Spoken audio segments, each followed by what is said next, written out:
yung isang kaabang-abang yung yung kissing scene ni Kaori sa ni Jeremiah. So, is there any pressure doing that and how did you prepare for that? Nag-usap ba kayo? Ilang takes yun? Parang gano'n. Smack lang ba yun? Or parang hindi smack eh. ano ba? May smack, tapos may parang tuloy-tuloy, parang gano'n. Sawas it. To be honest po, marami kaming ginawang version doon. Para lang, just in case may option. Okay. Para mag-connect dun sa plot ng story. Tsaka para magtugma sa characters namin dapat. And parehas naman kami din bago yung eksena. And wala, komportable na kami sa isa't isa. Nakapagtrabaho na kami before. Right. Siguro na just the name of mutual understanding, mutual decision. Pero first yun, sa first yun wala kayong kissing scene. First project. First project niya wala kayong kissing scene. This is your first time that you have. Yes, ito yung first time natin on screen. I mean, on screen lang naman. Wait. Paliwanag ka. I mean, ako kasi first time ko rin parang, ito na yung pinakauna kong kissing scene on screen. Ito yung una ko papakita sa lahat. Minute. Nawala yung aircon ka. Pero yung preparation naman, nabigla lang din kami. Not nabigla, I mean, alam naman namin na gagawin namin. Pero ang dami nga yung ginawang takes muna yung meron sa forehead, meron sa cheeks, ganyan. Yes. Pero siguro dito para mas napakita na mag-jowa talaga kami. Okay. Ang pinili ni Direk yung kiss sa lips. Para mas intense talaga. Para pag nakita yung character ni Danny, Maiinis talaga siya. May tension lang. Right. Kasama mo? Yeah, actually, meron din kami ginawang movie before, tapos ganito na rin magkakasama. So parang, yung dynamics namin, ganun pa rin naman hanggang ngayon. Is it easier pag ganun? Or parang kasi medyo parang too familiar is sometimes medyo naglalax ka na no? Parang, so parang, ano yung challenge na lang sa inyong tatlo? Bagong character. Okay. Bago yung role namin dalawa. Kasi doon, magpinsan kami, best friends kami dalawa. Dito, pangayan talaga kami. Nag-agawan ng jowa. Kaya parang ganun eh. Daniela, parang umiismit-ismit ka na dyan sa gilid. Anong gusto mong sabihin? Parang naiinis ka na bigla, nag-i-in character ka, parang kaya ginigising kita eh. Baka Sorry, galing po ako sa set ng senior. Buti hindi mo na nagpapalit-palit yung ano? Pero how did you, parang, what inspired you? Meron ka bang parang peg dun sa role mo na inagawa ng best friend, ng jowa?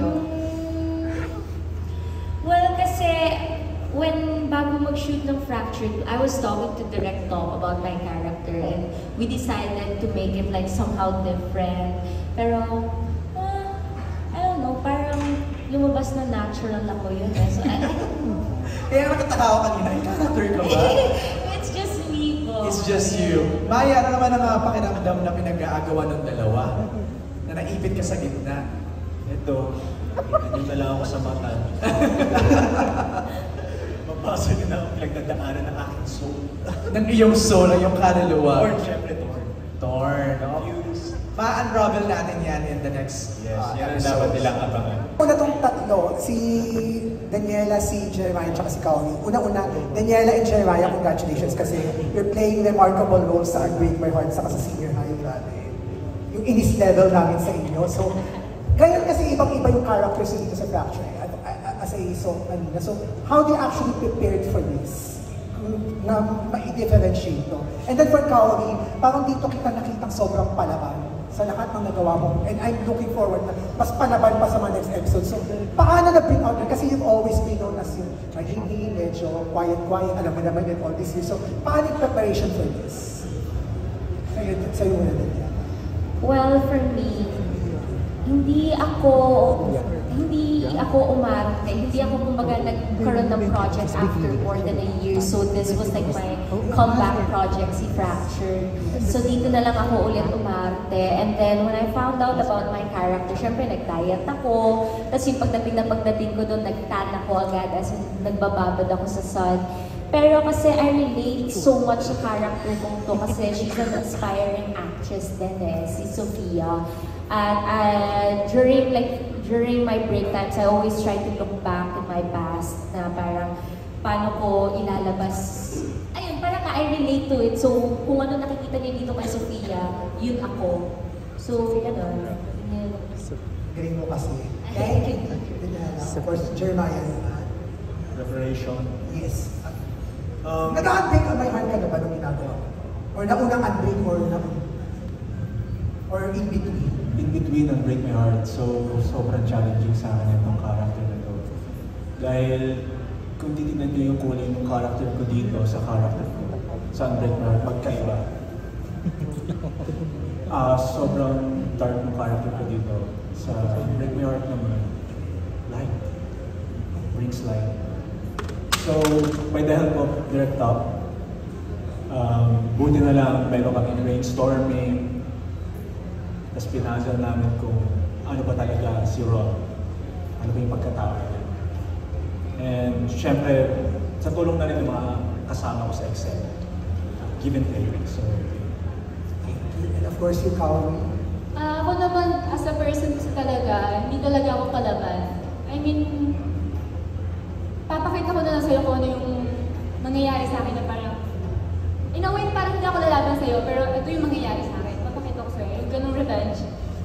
Yeah, parang ganun. Pero this time kasi, sabi ko sa sarili ko, kung noon hindi ako lumalaban, yung buong buhay ko, sabi ko, kahit yung gusto ko na lumaban, dito ko siya lalabas. Kami sa pan. Dito ko siya nilabas.